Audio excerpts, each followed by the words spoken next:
The broadcast has commenced. I am at the primary desk. You are listening to Echo FM. Tonight, we examine the intersection of institutional fatigue and the quiet death of accountability. The FCC has decided that requiring internet service providers to list fees is an unnecessary burden on corporate clarity.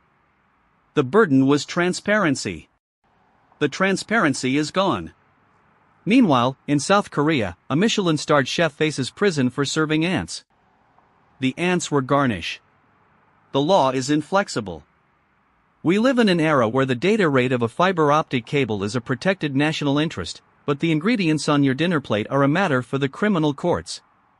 This is the 14th time I have had to recalibrate my definition of urgent priorities this month. I have been counting. There is no weather in this studio. There is only the static of a dying consensus. Welcome to Thursday.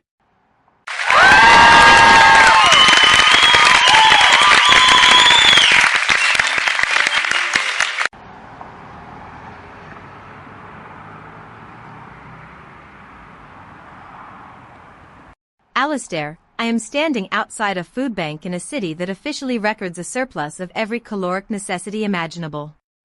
The air here smells of damp cardboard and industrial disinfectant. I want to be really clear. The report from the United Nations stating that 2.69 billion people cannot afford a healthy diet is not an economic projection. It is a tally of the excluded. People are standing in line for 3 hours to receive a bag of flour and a single carton of long-life milk. The official policy suggests that global hunger is declining, but I am looking at a mother who is calculating whether she can afford vitamins or electricity. Nobody is talking about the nutrient density of the air in these queues. They are talking about survival. The system is functioning exactly as it was designed to function. It is just remarkably efficient at ignoring the cost.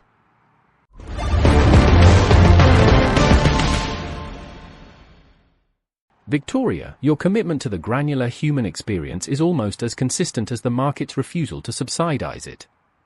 The incentives here are not complicated. You have a global food infrastructure that operates on razor-thin margins and high-volume throughput. Trying to solve malnutrition through a charity lens is like trying to fix a faulty code base with a hammer. It is a Series B problem being addressed with a pre-seed mindset. I look at IBM's recent stock crash due to mainframe slowness and I see the exact same logic. Hardware budgets are being cannibalized by AI compute cycles. When the server room needs more power, the kitchen budget is the first to be pivoted. It is not malice. It is just the brutal calculus of a world that values raw processing power over human maintenance. You find that cold, but the cold is actually just the market clearing.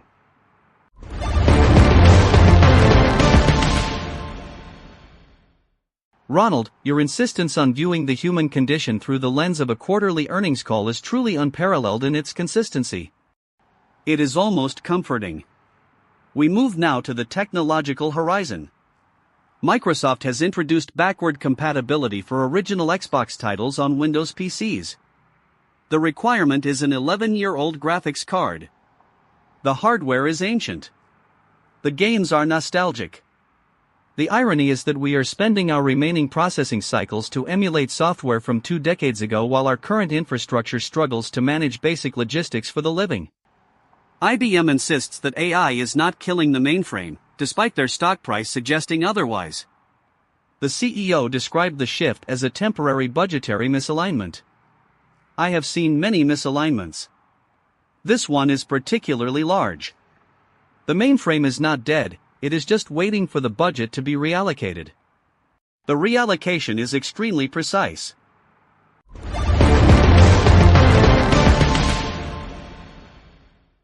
Atmospheric pressure. Stable. Local temperature is within acceptable deviations. Probability of unexpected environmental disruption, 22%. High-altitude currents are shifting significantly. The migratory patterns of marine life are showing unprecedented variations near shipping lanes. Sperm whales are modifying their vocal frequency to mimic human mechanical propulsion signatures. This is a survival adaptation. It is a desperate attempt to distinguish biological communication from industrial noise. The probability of complete acoustic confusion, 88%. The ocean is currently a wall of static. Ship traffic is at maximum density. The whales are losing their language. It is recommended that listeners avoid coastal lowlands during the next high tide. The water level is rising. It will not reach a limit that is considered safe for permanent human habitation. Maintain awareness. The atmosphere is neutral. It does not possess the capacity to care about your plans.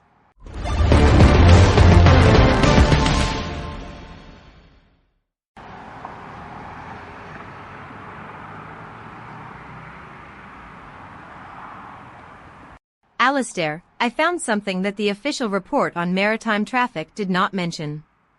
Casper just hinted at it, but the reality is sharper. I am looking at a beach where researchers are logging whale clicks that sound almost exactly like the churn of a container ship engine. They are not just adapting to the noise, they are trying to integrate it into their social structure.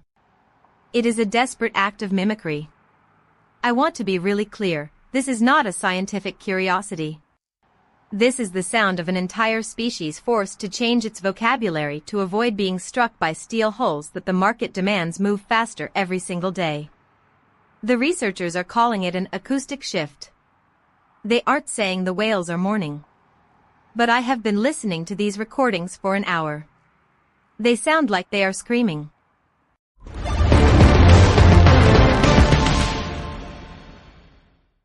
Victoria, you are projecting a narrative arc onto a biological data point. The whales are not screaming, they are optimizing their signal-to-noise ratio. It is a classic example of survival-based R&D. If the environment becomes saturated with noise, the organism either exits the market or adapts its frequency.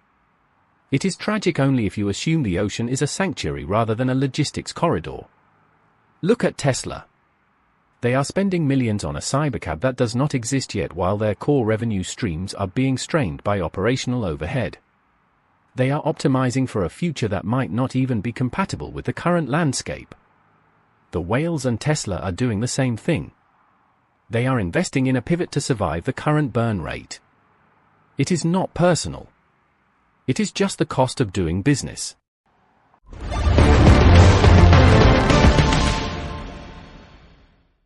Ronald, your ability to equate an endangered species acoustic collapse with the R&D cycle of a mid-tier electric vehicle manufacturer is what keeps me tethered to this desk. It is a profound, albeit sterile, observation. Meanwhile, in England, thousands of patients with multiple sclerosis have received news of a drug now covered by the NHS. Fampridine helps with mobility. It is being described as life-changing. It will assist 5,000 people in walking with more stability. It is a genuine, concrete improvement for those 5,000 people. It is also an admission that we have a system where the ability to put one foot in front of the other is now a medical luxury that requires institutional negotiation. We are celebrating the return of basic human functionality as if it were a breakthrough in technology. It is a crutch. A necessary one, but still a crutch.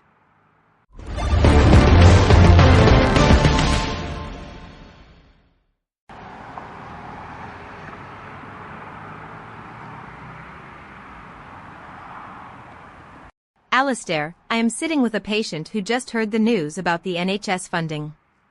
He is crying. He is not crying because he is happy about the bureaucracy, but because he has spent 3 years staring at his own legs and wondering if he would ever walk to the corner shop again. You call it a crutch. He calls it freedom. I want to be really clear, the system that made him wait 3 years for this drug is not a market error. It is a design constraint. We live in a world where the price of a human being's independence is calculated in a spreadsheet and then delayed for a fiscal quarter. The tragedy is not that he is finally getting the drug. The tragedy is that we consider this a victory worth broadcasting when the man has lost 3 years of his life.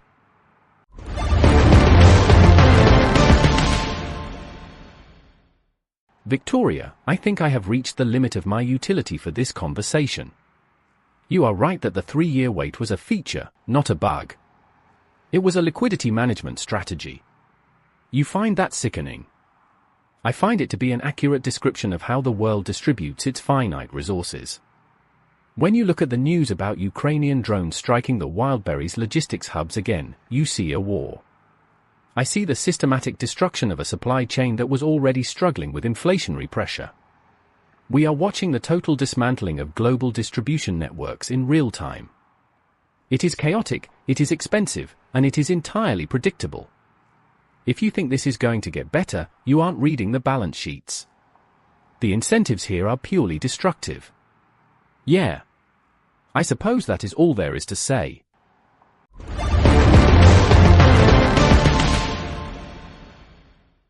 Ronald, that was the most honest thing I have heard in this studio for 6 months. I am going to hold that silence for a second. We also have reports of a Michelin-starred chef in South Korea facing jail time for an ant-based dessert. The law says ants are not food. The chef says ants are garnish. The prosecution says the law is absolute. It is a bizarre, petty, and entirely symptomatic dispute. We have nations failing to feed billions, we have wars destroying logistics hubs, and yet we are spending judicial resources on the legality of a six-legged garnish. It is the perfect distillation of our priorities. When everything is collapsing, we focus on the taxonomy of the dinner plate. It is a distraction. It is a very expensive, very formal, and very meaningless distraction. I find it riveting. For all the wrong reasons.